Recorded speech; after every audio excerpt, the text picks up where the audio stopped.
We're continuing in 1 Corinthians chapter 9, and yesterday I shared Paul's warning against complaining and the consequences that came to the people of Israel in the wilderness who complained too much against the Lord.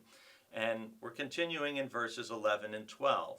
And Paul says, these things happened to them to serve as an example, and they were written down to instruct us, on whom the ends of the ages have come. So if you think you are standing, watch out that you do not fall. Just want to unpack those couple verses today. First of all, these things happen to them to serve as an example. This is a reflection of wise people learn from the painful experiences of other people. If you're smart, if you want to be smart, you will learn from other people's experience, so you don't have to learn everything personally by going through it yourself. And that's one of the advantages of having the Bible, is we have a compendium of 66 books written by many authors inspired by the Holy Spirit over hundreds and hundreds and hundreds of years of human experience. So these things that are written down, we're wise if we learn from them, especially the areas of mistakes and failures, so we don't make the same mistakes ourselves. And Paul says, if you think you are standing, watch out. That may remind you of a proverb, right? About pride comes before what? A fall. And that's, again, a consistent biblical theme.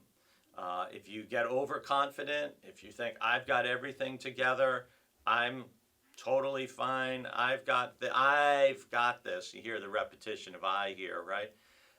That if we get too overconfident, that's when we can get into trouble.